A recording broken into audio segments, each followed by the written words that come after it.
कहानी की शुरुआत में हमें कुछ मिलिट्री ट्रक्स दिखाया जाता है जिन्हें अमेरिकन सोल्जर्स भारी सिक्योरिटी के साथ एक सीक्रेट कंटेनर को शहर से दूर ले जा रहे होते हैं। लेकिन हैरानी की बात ये थी कि उन सोल्जर्स को खुद को भी नहीं पता था कि कंटेनर में आखिर है क्या। उन्हें लग रहा था कि इसमें कोई एलियन या कोई न्यूक्लियर बॉम्ब हो सकता है, लेकिन उन्हें जितनी जल्दी हो सके उतनी जल्दी उसे शहर से दूर ले जाने के ऑर्डर्स मिले थे। तभी उसी रोड पर एक कपल को देखते हैं जिनकी हाल ही में शादी हुई है। ये दोनों अपनी कार में इंटीमेट होने लगते हैं, जिसके कारण इनकी गाड़ी मिलिट्री ट्रक से टकराकर ब्लास्ट हो जाती है, जिससे कंटेनर उछलकर दूर गिरता है और गेट खुल जाता है। सोल्जर्स तुरंत इस बारे में अपने सीनियर्स को रिपोर्ट करते हैं, लेकिन सामने से आदेश आता है कि जो भी जिंदा हैं उन्हें लेकर तुरंत वहां से निकल जाओ और घायलों को वहीं छोड़ दो। इससे पहले कि सोल्जर्स कुछ समझ पाते, कंटेनर से कुछ बाहर निकलता है और उसे देखकर हर कोई दंग रह जाता है, क्योंकि वह कोई साधारण चीज नहीं बल्कि एक जिंदा और खतरनाक ज़ॉम्बी होता है। यह ज़ॉम्बी बेहद ताकतवर, फुर्तीला होता है और बाहर निकलते ही बिना कुछ सोचे समझे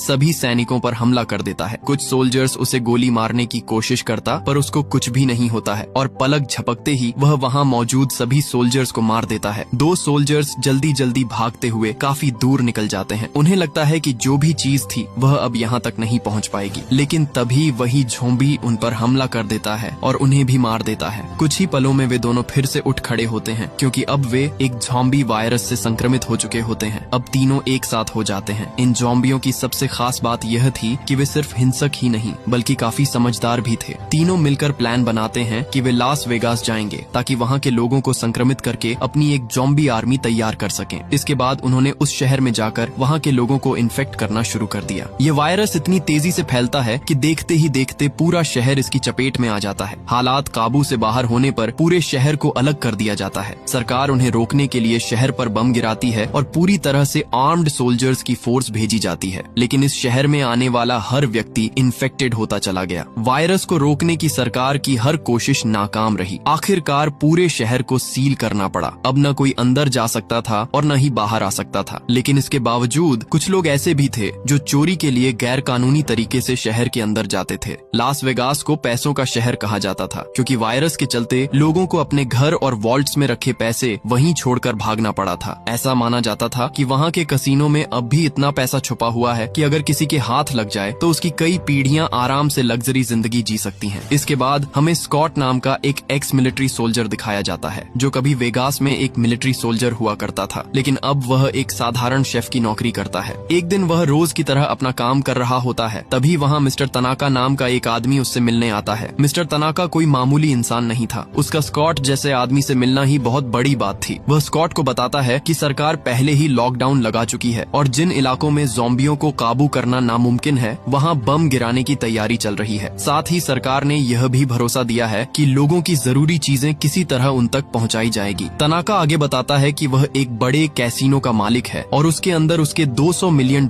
रखे हुए हैं। इतनी बड़ी रकम को वह सरकारी मदद से बाहर नहीं निकाल सकता, इसीलिए उसे एक भरोसेमंद और बहादुर इंसान की जरूरत है। वह स्कॉट को ऑफर देता है कि अगर वह उसके कैसीनो से वह पैसे निकाल लाए तो बदले में उसे $50 मिलियन दिए जाएंगे। शुरुआत में स्कॉट को अपने कानों पर यकीन नहीं होता। वह इस मिशन में खास दिलचस्पी नहीं दिखाता। वह स्कॉट को इस काम के लिए ज्यादा फोर्स नहीं करना चाहता था, इसीलिए उसने स्कॉट को एक मैप दिया और चुपचाप वहाँ से चला गया। अब फैसला स्कॉट के हाथ में था कि वह यह काम करेगा या नहीं। इसके बाद हमें क्वारंटीन कैंप दिखाया जाता है, जहाँ वेगस से रेस्क्यू किए गए लोगों को रखा जाता था। यहाँ हम स्कॉट की बेटी केट को देखते हैं, जो लोगों की मदद करने का काम करती थी। गीता नाम की एक औरत जो केट की दोस्त भी थी, उसे बताती है कि वह कल क्वारंटीन जोन के अंदर जाना चाहती है। इस पर केट उसे ऐसा करने से साफ मना कर देती है, क्योंकि अंदर बहुत खतरा था। लेकिन गीता कहती है कि मैं बस थोड़ी देर के लिए अंदर जाऊंगी और वहाँ से कुछ पैसे लेकर वापस लौट आऊंगी। हमने कुछ लोगों को ऐसा करते हुए देखा था। कई लोग अंदर गए और बहुत सारा पैसा लेकर लौट आया, इसीलिए मैं भी अंदर जाकर कुछ पैसे लेकर वापस आ जाऊंगी। केट उसे समझाती है कि ये सब सिर्फ अफवाहें हैं, क्योंकि आज तक वहाँ से कोई भी लौट कर नहीं आया। वे बात कर ही रहे होती हैं कि तभी वहाँ एक गार्ड आ जाता है जिसका नाम वार्ड होती है। वह केट को गुस्से में देखकर उसे शक होता है कि कहीं वह संक्रमित तो नहीं, और वह उन दोनों पर टेम्परेचर गन रख देता है। अगर उनकी बॉडी टेम्परेचर तय लिमिट से कम होती तो समझा जाता कि वे संक्रमित हैं, लेकिन खुशकिस्मती से ऐसा नहीं होता। इसी बीच बर्ड केट के साथ बदतमीजी करता है और उसे गलत तरीके से छूने की कोशिश करता है। केट तुरंत उसका हाथ हटा देती है और उसे खुद से दूर रहने को कहती है। इसके बाद वह वहाँ से चला जाता है। गीता कहती है कि ठीक है, मैं अंदर नहीं जाऊंगी, लेकिन अपने बच्चों को सुरक्षित जगह भेजने बचने का कोई और तरीका ढूंढना होगा। इसके बाद हम स्कॉट को देखते हैं, जिसकी नींद एक भयानक सपने से अचानक खुल जाती है। वह हर रात उसी दिन की यादों में खो जाता है जब उसने अपने ही हाथों से अपनी संक्रमित पत्नी की जान ली थी। ये सब उसकी बेटी देख लेती है, जिसके कारण वह स्कॉट से नफरत करने लगती है। अब उसने ठान लिया था कि वह यह काम करेगा, क्योंकि उसे भी पैसों की जरूरत थी, पर इसे अंजाम देने के लिए उसे एक टीम की जरूरत है। इसलिए वह मिस्टर तनाका को फोन करता है। तनाका उससे कहता है कि एक ऐसी टीम बनाओ जिसमें एक तिजोरी तोड़ने वाला हो और एक पायलट हो, जो काम होने के बाद तुम्हें वहाँ से निकाल सके। इसके बाद स्कॉट अपनी पुरानी दोस्त मरिया के पास जाता है, जो अब एक कार रिपेयर शॉप चला रही थी। उसने मरिया को इस ऑफर के बारे में बताया और कहा, आज तक हमने कितनों को बचाया, पर हमें बदले में क्या मिला, लेकिन इस बार हमें खुद के लिए कुछ करने का मौका मिला है। स्कॉट मरिया को बताता है कि इस काम को करने में हमें $50 मिलियन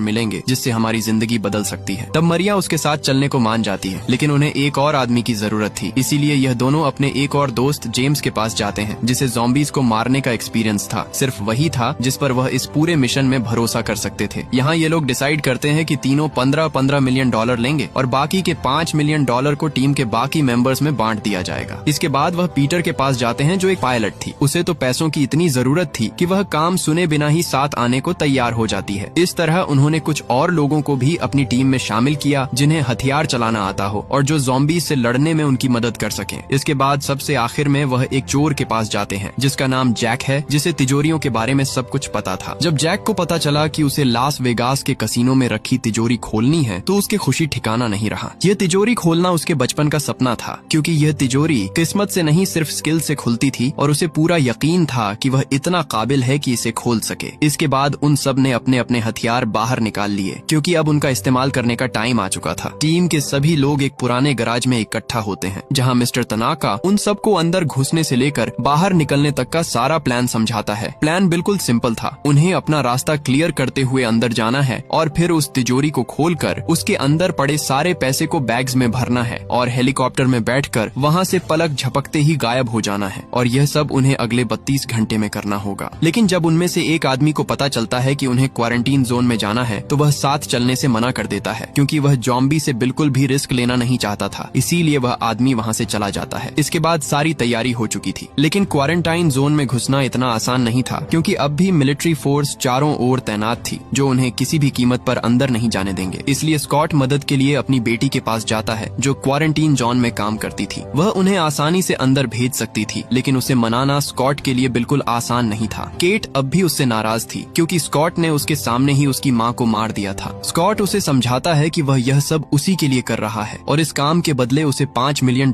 देने की बात करता है, ताकि तुम बहुत सारे लोगों की मदद कर सको। इसके बाद केट उनकी मदद करने के लिए तैयार हो जाती है। उसी रात केट की दोस्त गीता 2 लड़कियों के साथ लिली नाम की एक लड़की के पास जाती है और उससे रिक्वेस्ट करती है कि वह उन्हें वेगस के अंदर भेज दे। उधर जेम्स जैक को गन चलाना सिखाता है, क्योंकि पूरी टीम में वही एक था जिसने कभी किसी ज़ॉम्बी को नहीं मारा था। वह नहीं चाहता था कि मिशन के दौरान वह किसी पर बोझ बने। इसी बीच उनकी टीम में मार्टिन नाम का एक आदमी और जुड़ जाता है, जिसे मिस्टर तनाका ने उन पर नजर रखने के लिए भेजा था। टीम में कोई भी उसे पसंद नहीं करता था, क्योंकि वह उनके किसी काम का नहीं था। इसके बाद केट उन्हें लिली से मिलवाती है, जिसे लोग पासपोर्ट के नाम से भी जानते थे, क्योंकि वह पैसों के बदले लोगों को अंदर भेजती थी। केट अपना काम खत्म करके वहाँ से जाने ही वाली होती है, तभी वह गीता के बच्चों को रोते हुए देखती है। तभी उसे पता चलता है कि लिली ने गीता को अंदर भेज दिया है। यह सुनकर वह गुस्से में आ जाती है और लिली को जोर से पंच मारकर उससे पूछती है कि उसने उसे अंदर क्यों भेजा। अब इसमें लिली की भी कोई गलती नहीं थी, क्योंकि उसे नहीं पता था कि गीता के 2 बच्चे हैं और गीता ने भी उसे अंदर जाने से पहले यह बात नहीं बताई थी, वरना वह उसे कभी अंदर नहीं भेजती। तब स्कॉट केट से कहता है कि अगर गीता उन्हें वेगस के अंदर मिलती है तो वे उसे वापस ले आएंगे। लेकिन केट जानती थी कि वे लोग वहाँ सिर्फ पैसों के लिए जा रहे हैं। अंदर जाकर उसे वापस लाना तो दूर, वे उसे ढूंढने की भी कोशिश नहीं करेंगे। वह भी उनके साथ चलने की जिद करती है, लेकिन स्कॉट उसे मना कर देता है, क्योंकि इसमें बहुत खतरा था। केट भी पीछे हटने वाली नहीं थी। वह कहती है कि अगर उसे साथ नहीं ले जाया गया तो वह उनके जाने के बाद खुद ही अंदर आ जाएगी, जिससे खतरा और बढ़ जाएगा। अब स्कॉट के पास उसे अपने साथ ले जाने के अलावा कोई और रास्ता नहीं बचता, इसलिए मजबूरन वह केट को भी टीम में शामिल कर लेता है। इसी बीच लिली भी उनकी टीम में शामिल हो जाता है और वेगस के अंदर जाने के लिए तैयार हो जाता है। तब लिली ने बर्ड को उनकी तरफ आते देखा और स्कॉट से कहता है कि हमें एक और आदमी चाहिए। लेकिन स्कॉट कहता है, देखो मुझे ज्यादा आदमी नहीं चाहिए, पर वह कहती, अंदर हमें इसका जरूरत होगा। इसके बाद लिली बर्ड से कहती, एक काम करोगे, इसके बदले में तुम्हें $20,000 मिलेगा। वह इतना पैसा सुनकर कहता, इसके लिए तो हम कुछ भी कर सकते हैं। इसके बाद सभी लोग एक गुप्त दरवाजे से होकर क्वारंटीन जोन के अंदर जाते हैं। शहर में कदम रखते ही उन्हें सामने ढेर सारी लाशें पड़ी दिखाई देती हैं। ये देखकर जैक डर के मारे घबरा जाता है। तब लिली उन्हें बताती है कि ये लोग सूरज की रोशनी सह नहीं पाए, लेकिन बारिश होते ही जैसे ही इन पर पानी की बूंदें गिरेंगी ये फिर से जिंदा हो जाएंगे। अब उन्हें समझ आ जाता है कि यह शहर उनकी सोच से भी ज्यादा खतरनाक है। ज़ॉम्बीज़ ने पूरे शहर को एक जिंदा कब्रिस्तान बना दिया था। थोड़ी दूर चलते ही उन्हें किसी की आवाज सुनाई दी, जिसके बाद लिली उन्हें तुरंत ही छुपने को कहती है। उनके सामने एक ज़ॉम्बी टाइगर आता है जो इस रास्ते को पहरा दे रहा था, पर वायरस की वजह से उसकी स्मेलिंग सेंस जा चुकी थी, इसीलिए वह उनकी मौजूदगी को महसूस नहीं कर पाता और चुपचाप वहाँ से चला जाता है। इसके बाद लिली बर्ड के पास आती है और उससे उसकी गन मांगती है, पर जैसे ही बर्ड उसे अपनी गन देता है लिली उसके पैर में गोली मार देती है। सब उससे पूछते हैं कि तुमने ऐसा क्यों किया, जिस पर लिली उन्हें बताती है कि आगे बढ़ने के लिए हमें उनसे डील करनी पड़ेगी। ये एक गिफ्ट है जिससे वे खुश हो जाएंगे। लिली बताता है अगर हम उनके रूल्स के हिसाब से चलें तो वे हमें टच भी नहीं करेंगे। जल्द ही उन सबको पता चलने वाला था कि लिली किसकी बात कर रही थी। गोली की आवाज सुनकर वहाँ 2 ज़ॉम्बीज़ आते हैं, लेकिन ये बाकी ज़ॉम्बीज़ की तरह बिना सोचे समझे इंसानों पर झपटने वाले नहीं थे। वे उन्हें देखते हैं लेकिन किसी पर हमला नहीं करते। हालांकि वे बर्ड को अपनी एंट्री फी के रूप में अपने साथ ले जाते हैं। सब लोग पूछते हैं कि वे उसे कहाँ ले गए, जिस पर लिली कहती है कि उसे नहीं पता। वह बस इतना जानती है कि जो भी उस बिल्डिंग में जाता है वह उनके जैसा बन जाता है। इसी बीच एक और ज़ॉम्बी दूर से उन्हें देख रहा होता है, लेकिन वह उनके पीछे नहीं जाता क्योंकि वे अपनी कीमत चुका चुके होते हैं। इसी बीच वे सब एक बिल्डिंग में पहुंचते हैं जहां ढेर सारे सोते हुए ज़ॉम्बीज़ को देखकर जैक घबरा जाता है। लिली उसे समझाती है कि उनके मुंह पर लाइट मत डालो, वे सो रहे हैं, जाग गए तो मुश्किल हो जाएगी। इसके बाद वे जमीन पर हल्की रोशनी वाले फ्लोरोसेंट ट्यूब्स फेंकते हुए दबे पांव आगे बढ़ते हैं। चैम्बर्स नाम की एक लड़की जिसे मार्टिन पर बिल्कुल भरोसा नहीं होता उसे आगे चलने के लिए कहती है, लेकिन इस बात से मार्टिन गुस्सा हो जाता है और जानबूझकर उसे गलत रास्ते पर ले जाता है। इसकी वजह से चैम्बर्स रास्ता भटक जाती है। जैसे ही वह आगे बढ़ने की कोशिश करती है तभी एक ज़ॉम्बी जाग जाता है। चैम्बर्स उसे मार देती है, लेकिन शोर की वजह से दूसरा ज़ॉम्बी भी जाग जाता है। धीरे धीरे शोर इतना बढ़ जाता है कि सभी ज़ॉम्बीज़ एक साथ जाग जाते हैं। सब लोग चैम्बर्स की मदद के लिए आगे बढ़ते हैं, लेकिन वहाँ पहले से ही कई ज़ॉम्बीज़ मौजूद होते हैं जो उन्हें चारों तरफ से घेर लेते हैं। चैम्बर्स ज़ॉम्बीज़ को मारते हुए बचकर निकलने की कोशिश करती है, लेकिन तभी मार्टिन एक बार फिर उसे धोखा देता है और दरवाजा बाहर से बंद कर देता है। इस टीम में माइकी नाम का एक लड़का होता है जो मार्टिन से पूछता है कि चैम्बर्स कहाँ रह गई, क्योंकि उसने उसे उसके पीछे आते देखा था। तभी अचानक चैम्बर्स खिड़की तोड़कर उनके सामने आ जाती है। ज़ॉम्बीज़ उस पर टूट पड़ते हैं और उसे संक्रमित कर देते हैं। माइकी ना चाहते हुए भी उसे मार देता है। इसके बाद वे लोग उस कसीनो की बिल्डिंग में पहुंचते हैं जहां तिजोरी होती है। यहाँ ज़ॉम्बीज़ कम होते हैं और वे उन्हें खत्म कर देते हैं। केट कहती है कि उसे नहीं लगता कि गीता अब तक जिंदा होगी। लिली उसे समझाते हुए कहती है कि इतनी जल्दी उम्मीद मत छोड़ो। वह बताती है कि कुछ महीने पहले एक आदमी अंदर गया था और बाहर नहीं आया तो उसे लगा कि वह मर गया, लेकिन 3 दिन बाद वह जिंदा लौट आया था क्योंकि वह संक्रमित होने से पहले ही निकल गया था। इसके बाद उन्हें वहाँ कई ब्लूप्रिंट्स और मैप्स मिलते हैं। इससे साफ हो जाता है कि उनसे पहले भी कई टीमें यहाँ आ चुकी थीं, लेकिन कोई भी जिंदा नहीं बचा। इसके बाद स्कॉट टीम को बांट देता है और सभी अपने अपने काम में लग जाते हैं। मार्टिन और लिली को बाहर नजर रखने के लिए भेजा जाता है। पीटर हेलीपैड पर जाती है ताकि हेलीकॉप्टर चालू कर सके, जबकि जैक वॉल्ट की ओर बढ़ता है। मार्टिन लिली से एक डील करता है कि अगर वह उसे क्वीन का ब्लड सैंपल लाने में मदद करेगी तो बदले में वह कैंप के सभी लोगों को किसी सुरक्षित जगह पर पहुंचा देगा। लिली इसके लिए मान जाती है। इसके बाद वे हवा में फायरिंग करते हैं और क्वीन के आने का इंतजार करने लगते हैं। स्कॉट जनरेटर स्टार्ट करता है जिससे वहाँ फिर से लाइट्स ऑन हो जाती हैं। उधर जेम्स और जैक ज़ॉम्बीज़ को मारते हुए वॉल्ट के पास पहुंचते हैं। जैक लॉकर को देखकर मानो खुशी से पागल ही हो जाता है, लेकिन खतरा अभी भी टला नहीं था। वॉल्ट से पहले वहाँ कुछ ट्रिगर पॉइंट्स थे। अगर उन पर पैर पड़ता तो शरीर के चित्रे उड़ जाएंगे। वहाँ उन्हें कुछ और लोगों की डेड बॉडीज मिली जिन्होंने उनसे पहले वॉल्ट ओपन करने की कोशिश की थी, लेकिन सब मारे गए थे। उनकी हालत देखकर किसी में भी आगे बढ़ने की हिम्मत नहीं होती। अच्छी बात ये थी कि ये ट्रिगर पॉइंट सिर्फ एक बार ही काम करते थे, मतलब अगर किसी तरह उन्हें चकमा दिया जाए तो बात बन सकती थी। इसके बाद जेम्स नीचे जाता है और एक ज़ॉम्बी उठाकर ले आता है। वे उसे आगे जाने को कहते हैं, लेकिन वह ज़ॉम्बी आगे जा नहीं रहे थे, इसलिए माइकी उसे गोली मार देता है। इसके बाद जेम्स एक दूसरा ज़ॉम्बी लेकर आता है। इस बार वह लोग उस ज़ॉम्बी को खाने का लालच देकर आगे भेजते हैं। जैसे ही उसने ट्रिगर पॉइंट्स पर पैर रखा, उस पर तीरों की बारिश हो जाती है। एक एक करके उसने सारे सेफ्टी पॉइंट्स क्लियर कर दिए और अब खतरा ना के बराबर था। उधर मार्टिन देखता है कि क्वीन उसके ट्रैप में फंस चुकी है। वह उन दोनों के सामने आती है,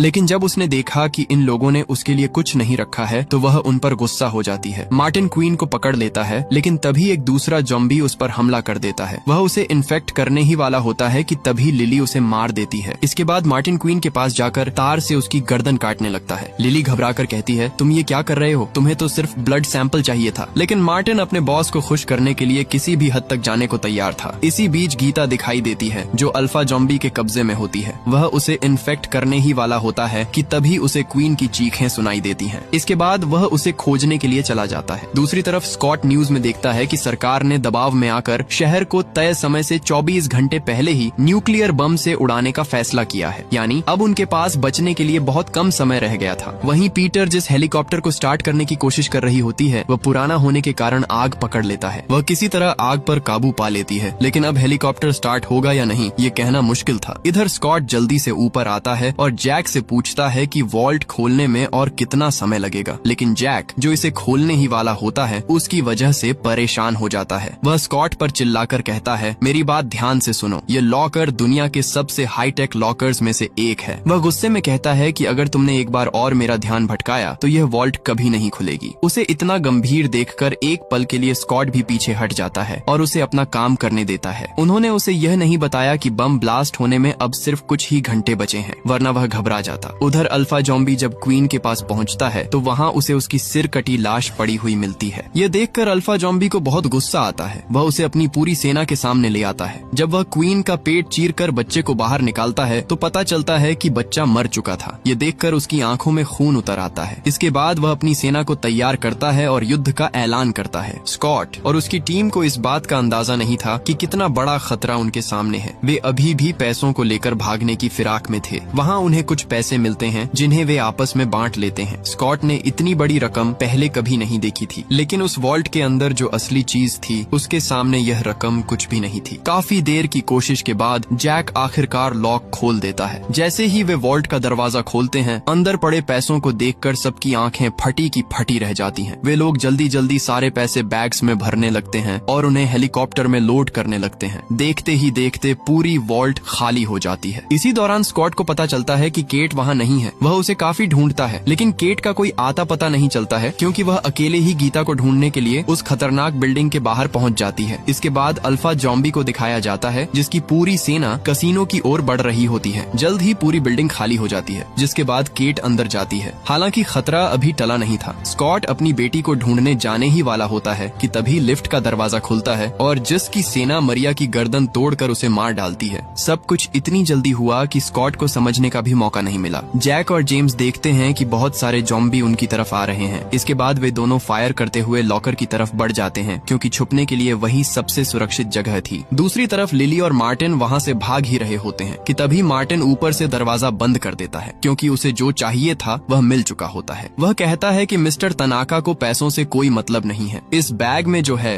वह उन पैसों से कहीं ज्यादा कीमती है। उधर अल्फा ज़ॉम्बी वॉल्ट के अंदर पहुँचता है जहाँ उसके सामने जैक और जेम्स होते हैं। वे दोनों उस पर गोली चलाते हैं, लेकिन उसके सिर पर लोहे का हेलमेट होने की वजह से गोलियों का कोई असर नहीं होता। जेम्स उससे लड़ने लगता है, लेकिन अल्फा ज़ॉम्बी उससे कहीं ज्यादा ताकतवर होता है। वह जेम्स को बुरी तरह मारता है और उसे काट कर इन्फेक्ट करने ही वाला होता है कि तभी जैक बीच में कूद पड़ता है और उसकी जान बचा लेता है। वह अपनी जान की परवाह किए बिना जेम्स को वॉल्ट के अंदर धकेल देता है और खुद दरवाजा बंद करने के लिए बाहर ही रुक जाता है। इसके बाद अल्फा ज़ॉम्बी जैक को मार देता है। उधर मार्टिन सबको धोखा देकर भागने की कोशिश कर रहा था, लेकिन तभी उसे बैग में कुछ अजीब सा महसूस हुआ। जब उसने बैग खोला तो उसने पाया कि उसके अंदर क्वीन का सिर नहीं था, क्योंकि लिली ने पैसे बटोरते वक्त बड़ी चालाकी से बैगों की अदला बदली कर दी थी। वह कुछ समझ पाता उससे पहले ही वहाँ ज़ॉम्बी टाइगर आ जाता है और मार्टिन पर अटैक कर देता है। वह मार्टिन को अपने नुकीली जबड़े से दबोच लेता है और उसे बुरी तरह नोच डालता है। आखिर में वह उसके सिर को कच्चा चबाकर उसे मार डालता है। दूसरी तरफ स्कॉट बचे हुए लोगों के साथ ऊपर जाने की कोशिश करता है, लेकिन नीचे ज़ॉम्बीज की पूरी सेना मौजूद थी। उनसे लड़ते लड़ते स्कॉट की सारी बुलेट खत्म हो जाती है। ज़ॉम्बीज बेचारे माइकी को भी काट लेते हैं। इसके बाद माइकी अपनी जैकेट में लगे सारे ग्रेनेड्स की पिन खींच लेता है और वहीं एक बहुत बड़ा ब्लास्ट कर देता है। उस ब्लास्ट में बहुत सारे ज़ॉम्बीज भी मारे जाते हैं। स्कॉट लिली के साथ ऊपर पहुंचता है, लेकिन वह देखता है कि पीटर अभी तक हेलीकॉप्टर स्टार्ट नहीं कर पाई है। स्कॉट उसे जल्दी करने को कहता है। तभी वहाँ अल्फा ज़ॉम्बी आ जाता है। वह उन पर हमला करने ही वाला होता है कि तभी लिली अपने बैग से क्वीन का सिर निकालती है और उस पर गन तान देती है। वह कहती है, अगर तुम तुम आगे बढ़े तो इसका भेजा उड़ा दूंगी। ये सुनकर अल्फा जॉम्बी को रुकना पड़ता है। खुशकिस्मती से हेलीकॉप्टर स्टार्ट हो जाता है। उन्हें अपनी आंखों के सामने से जाते देख अल्फा जॉम्बी गुस्से से पागल हो जाता है। जैसे ही लिली का ध्यान उससे हटता है, वह एक रॉड उसकी बॉडी के आर पार घुसा देता है। इसके बाद लिली भी क्वीन का सिर बिल्डिंग से नीचे फेंक देती है और उसे मार डालती है। फिर अल्फा जॉम्बी अपनी सेना के साथ उसी बिल्डिंग की ओर बढ़ता है। इसी बीच स्कॉट पीटर से कहता है, तुम मुझे कहीं उतार दो, मैं केट को लेकर आता हूँ। दूसरी तरफ स्कॉट की बेटी आखिरकार गीता को ढूंढ लेती है और उसे बचा लेती है, लेकिन उनके पीछे बर्ड पड़ा होता है जो अब पूरी तरह एक खतरनाक जॉम्बी बन चुका था। स्कॉट की बेटी हिम्मत दिखाती है और उसे मार गिराती है। उसी वक्त अल्फा जॉम्बी अपने बाकी साथियों के साथ वहाँ पहुँच जाता है और उन पर हमला करने की कोशिश करता है। तभी स्कॉट भी वहाँ पहुँच जाता है। वह बिना देर किए अपनी बेटी और गीता को लेकर वहाँ से भागता है। तीनों किसी तरह छत की ओर दौड़ते हैं ताकि हेलीकॉप्टर से निकल सकें, लेकिन खतरा अभी टला नहीं था क्योंकि अल्फा जॉम्बी उनका पीछा करते हुए हेलीकॉप्टर के अंदर कूद जाता है। अब हेलीकॉप्टर के अंदर स्कॉट और अल्फा जॉम्बी के बीच जबरदस्त लड़ाई शुरू हो जाती है। दोनों पूरी ताकत से भिड़ते हैं। इसी दौरान जॉम्बी स्कॉट को काट लेता है। घायल होने के बावजूद स्कॉट हिम्मत नहीं हारता और आखिरी ताकत जुटाकर उसे गोली मार देता है। इस तरह अल्फा जॉम्बी हमेशा के लिए खत्म हो जाता है। लेकिन मुश्किल अभी खत्म नहीं हुई थी। बमबारी शुरू होने में सिर्फ 5 मिनट बचे थे और सबको तुरंत वहाँ से निकलना था। लड़ाई के दौरान पीटर को भी गोली लग चुकी होती है। फिर भी वह हिम्मत करके हेलीकॉप्टर उड़ाने की कोशिश करती है। जैसे ही हेलीकॉप्टर उड़ता है, शहर में धमाके शुरू हो जाते हैं। चारों तरफ आग और धुएं के बादल छा जाते हैं। बमबारी की वजह से हेलीकॉप्टर को भी भारी नुकसान पहुंचता है और वह क्रैश हो जाता है। इस हादसे में पीटर और गीता दोनों की मौत हो जाती है। स्कॉट बुरी तरह से घायल हो जाता है। इस सब के बीच उसकी बेटी बच जाती है और वह अपने पिता के पास आती है। उसकी आंखों में आंसू होते हैं। वह रोते हुए कहती है कि उसने कभी उनकी बात नहीं मानी और उनसे नफरत करती रही क्योंकि उसे लगता था कि उन्होंने उसकी माँ को मार दिया। लेकिन अब उसे एहसास होता है कि वे मजबूर थे और उन्होंने सही फैसला लिया था। वह उनसे माफी मांगती है। स्कॉट उसे चुप कराता है और कहता है कि ऐसी बातें मत करो, अपना ख्याल रखो। वह बताता है कि उसने वहाँ से कुछ पैसे बचा लिए थे सिर्फ उसके लिए। अब उसके पास और कोई नहीं है, इसीलिए यह पैसे भी उसके किसी काम के नहीं। वह सारे पैसे अपनी बेटी को दे देता है। तभी स्कॉट की हालत तेजी से बिगड़ने लगती है। वह समझ जाता है कि अब वह भी जल्द ही इन्फेक्टेड हो जाएगा। वह अपनी बेटी से कहता है कि मुझे गोली मार दो ताकि मैं खुद जॉम्बी बनकर किसी और को नुकसान न करूं। केट का दिल टूट जाता है, लेकिन वह जानती है कि यही सही फैसला है। रोते हुए वह अपने पिता को गोली मार देती है। उसी पल उसे एहसास होता है कि उसके पिता ने भी उसकी माँ को इसी वजह से मारा था ताकि वह दूसरों के लिए खतरा न बन जाए। वह फूट फूट कर रोने लगती है। कुछ देर बाद रेस्क्यू टीम वहाँ पहुँचती है और स्कॉट की बेटी को सुरक्षित अपने साथ ले जाती है। दूसरी ओर लास वेगास पूरी तरह बर्बाद हो चुका होता है। बमबारी के बाद शहर का नामो निशान मिट चुका है। हर तरफ सिर्फ मलबा और खामोशी बची है। फिर दिखाया जाता है कि जेम्स अभी भी जिंदा है। जेम्स किसी तरह पैसे लेकर शहर से बाहर निकल जाता है। वह दूसरे देश जाने के लिए फ्लाइट टिकट बुक करता है। वहाँ पहुंचकर उसे लग्जरी सुविधाएं मिलती हैं और वह राहत की सांस लेता है। लेकिन अचानक उसकी तबीयत बिगड़ने लगती है और उसे कमजोरी महसूस होती है। जेम्स जब अपने हाथ को देखता है तो वहाँ काटने का निशान नजर आता है। तभी उसे याद आता है कि उसे अल्फा जॉम्बी ने काट लिया था। अब जेम्स को समझ में आ जाता है कि वह खुद जल्द ही जॉम्बी बनने वाला है और इसी सस्पेंस के साथ यह कहानी खत्म होती है। अगर आपको ये वीडियो अच्छा लगा हो तो